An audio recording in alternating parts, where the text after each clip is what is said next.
Halo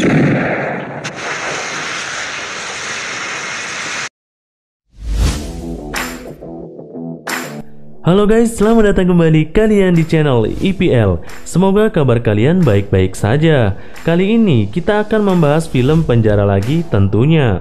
Film yang diangkat dari kisah nyata ini berjudul Escape from Alcatraz, dirilis pada tahun 1979. Menceritakan narapidana yang berhasil kabur untuk pertama kalinya dari penjara dengan julukan The Rock pada tahun 1962. Tanpa berlama-lama lagi, seperti biasa kita siapkan sajenya terlebih dahulu. Dan langsung saja kita masuk ke intro.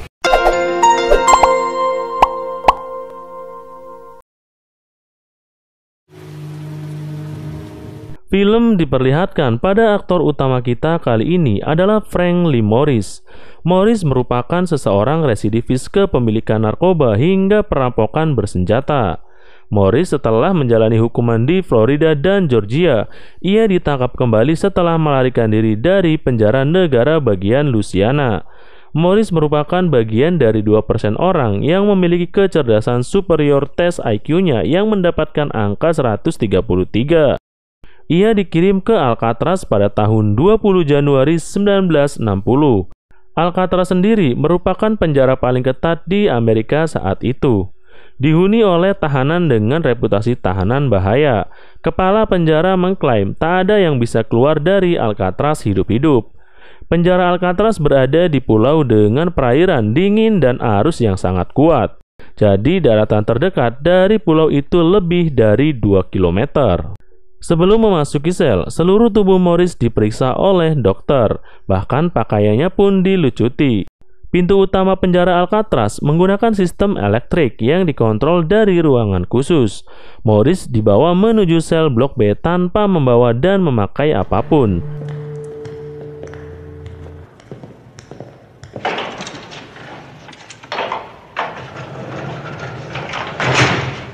Welcome to Alcatraz.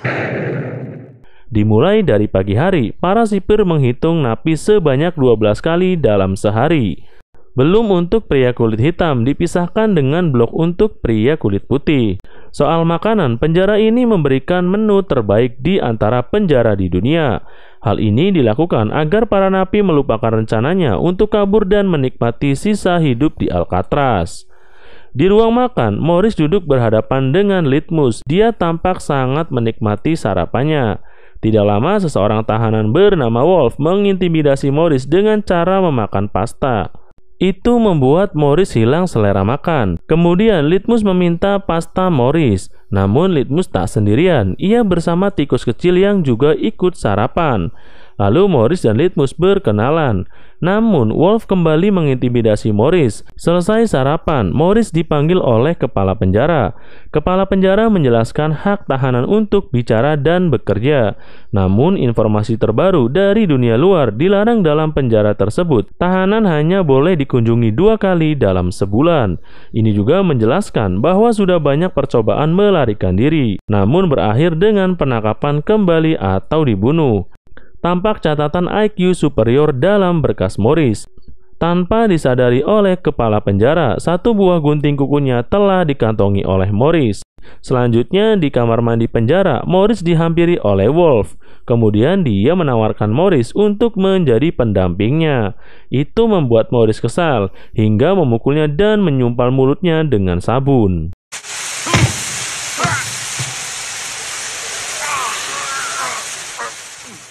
Lalu Morris diantar ke perpustakaan penjara. Di sana ia bertemu dengan English, seorang pustakawan senior. Dia dihukum 99 tahun karena kasus pembunuhan 2 orang kulit putih. Ia telah menjalani hukuman 10 tahun. English sempat hampir gila saat dia dimasukkan ke blok D. Namun sejak pindah blok sel, English mengubur rencananya untuk kabur. Dia memilih menikmati sisa hidupnya di Alcatraz. Lantas Morris membagikan buku kepada para tahanan.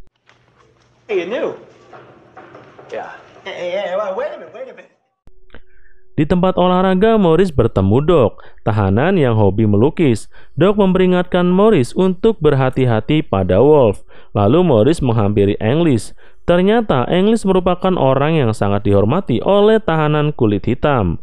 English menjelaskan kepada Morris betapa sulitnya kabur dari Alcatraz.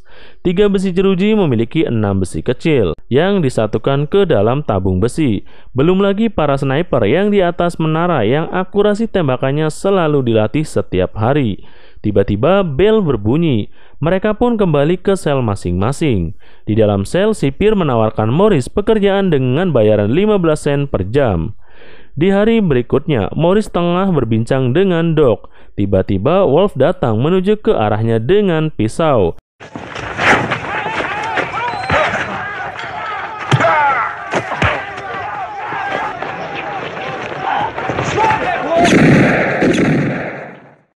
Setelah perkelahian tersebut, mereka berdua dibawa ke sel blok D. Tanpa cahaya dan kedap suara, konon sel ini bisa membuat orang menjadi gila.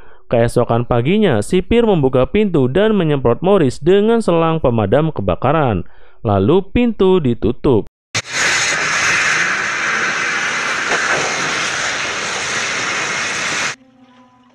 Setelah beberapa hari, Morris dipindahkan kembali ke selnya.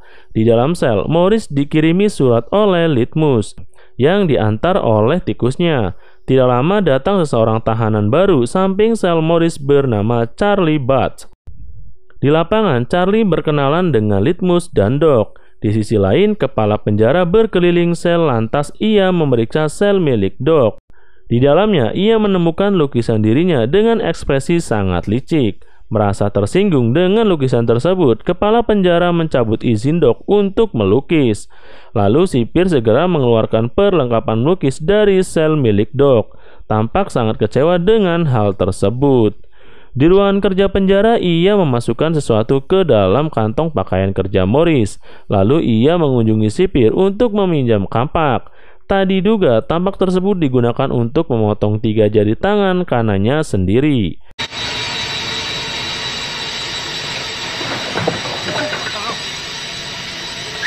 Semua orang tampak shock melihat kejadian tersebut. Tidak lama Morris mengangkat meja dan mengumpulkan potongan jari itu lalu memberikannya kepada sipir untuk bahan laporan. Setelah kejadian tersebut, Doc tidak pernah terlihat lagi. Di dalam sel, Morris melihat kecoa yang masuk ke saringan ventilasi. Saat ia memperhatikan ventilasi, tiba-tiba English muncul.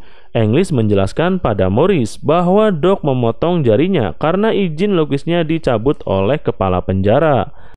Tiba waktu makan, kepala penjara memanggil Morris. Ia mempertanyakan kejadian yang dialami oleh Doc. Setelah melontarkan kalimat kasar untuk kepala penjara, Morris meninggalkannya ke meja makan.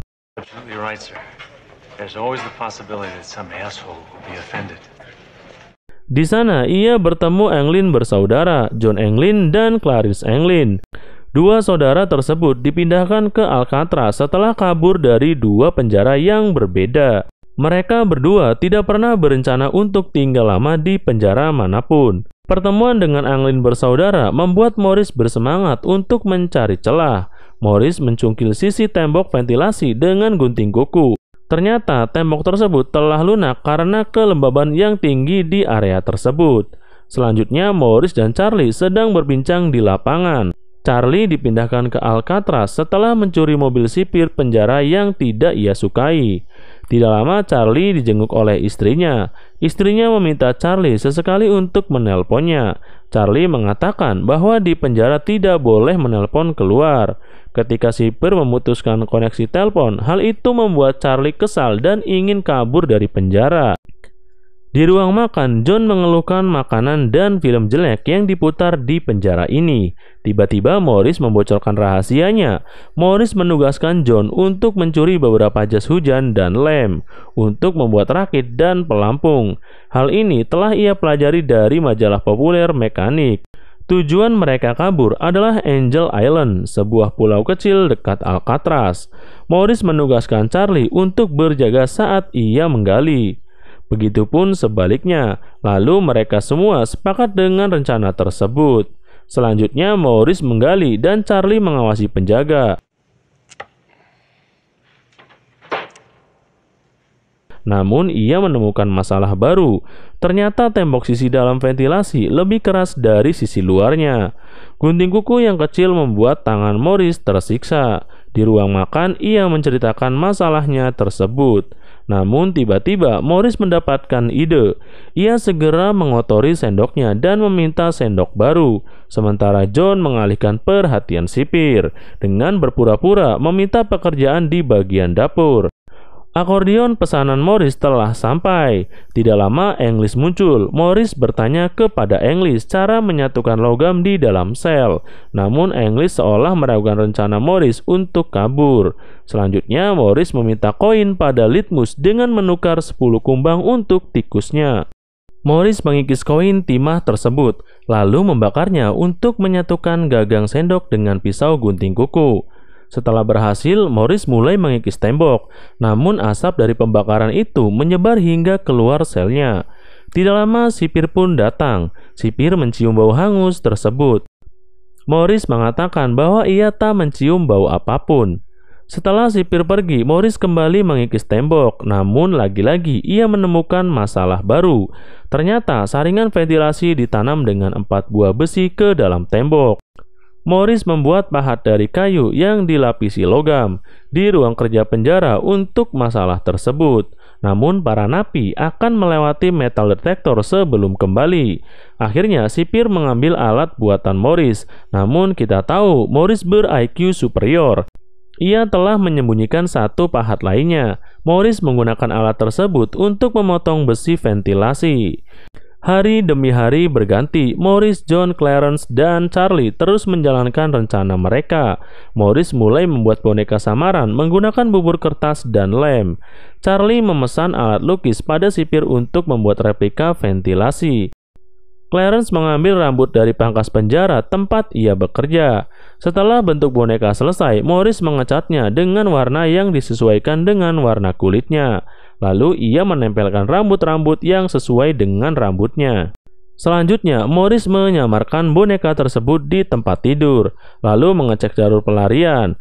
Tidak lama sipir mulai berpatroli, namun Morris telah menaiki ruang mekanik sampai di lantai 3. Dan ternyata lubang ventilasi utama ditutup oleh jeruji besi. Lalu sipir menghampiri Charlie dan menanyakan kondisi Morris yang sejak tadi tidak bergerak. Tiba-tiba ia menjatuhkan tongkatnya.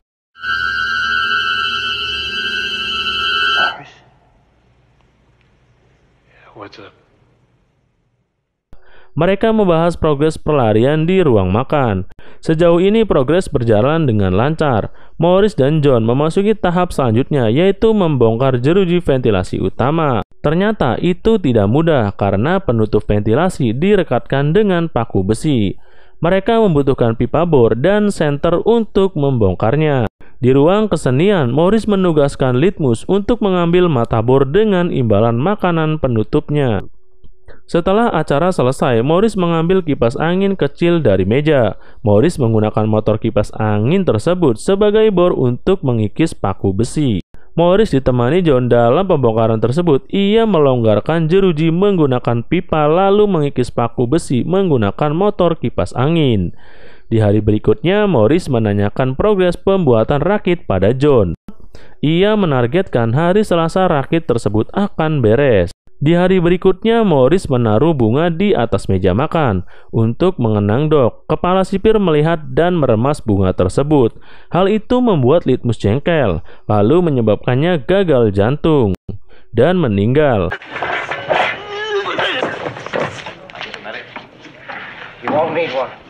Saat di dalam sel untuk pertama kalinya, Morris berjabat tangan dengan English dan mengucapkan selamat tinggal. Setelah itu, kepala penjara datang untuk memeriksa sel Morris. Sipir mengeluarkan kasur Morris lalu masuk ke dalam sel dan membuka akordeon. Beruntung replika ventilasi buatannya tidak disadari oleh kepala penjara. Setelah mengecek akordeon, tidak lama kepala penjara pergi. Lalu kepala penjara menugaskan sipir untuk memindahkan Morris pada Selasa pagi. Hari berikutnya, Wolf bebas dari Blok D dan mengancam Morris. Pada sore hari di lapangan, Wolf berencana untuk membunuh Morris dengan pisau dari napi lain. Untung English menangkap Wolf dan membawanya ke tangga. Malam harinya mereka menuntaskan rencana. Morris, John, dan Clarence telah berada di jalur pelarian. Sementara Charlie masih mengumpulkan keberanian untuk kabur. Di sisi lain, sipir penjara berpatroli dan tertipu oleh boneka mereka. Sementara Charlie mengurungkan niatnya dan kembali tidur, Morris, John, dan Clarence berhasil kabur dari ventilasi utama.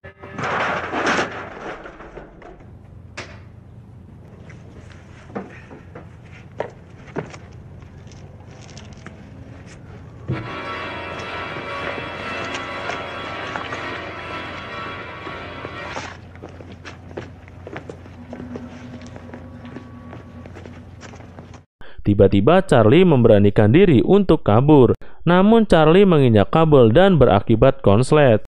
Sementara Morris, John, dan Clarence memakai pelampung dan turun melalui pipa air ke lantai bawah. Sayangnya pelampung Clarence tersangkut dan rusak.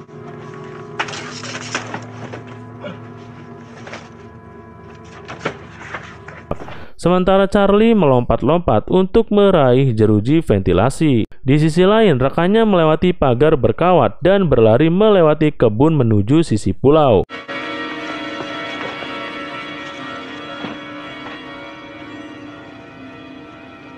Sampai di sana, mereka meniup rakit buatan dan mulai berenang.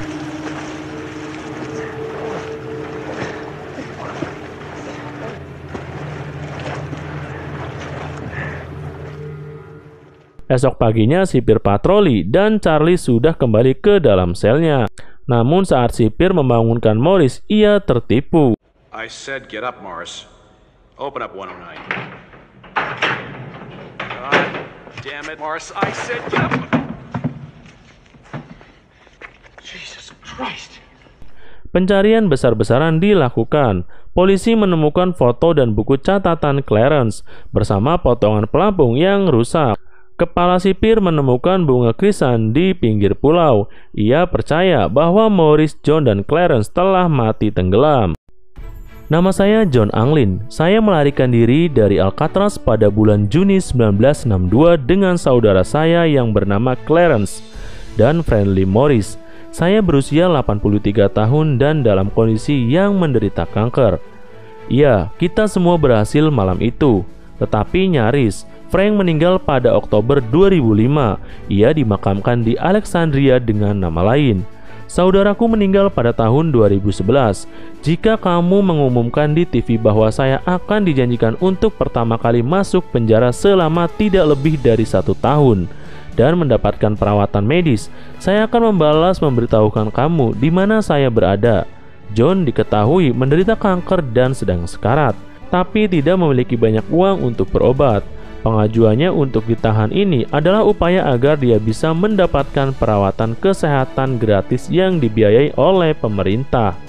Meski tulisan John tidak mirip dengan data yang dimiliki oleh Alcatraz, FBI mengaku bahwa ada kemungkinan John aslilah yang telah menulis surat tersebut. Namun surat ini ditulis pada tahun 2013 dan tidak ada yang tahu apa yang terjadi pada John Anglin selanjutnya. Dengan munculnya surat ini, film pun berakhir.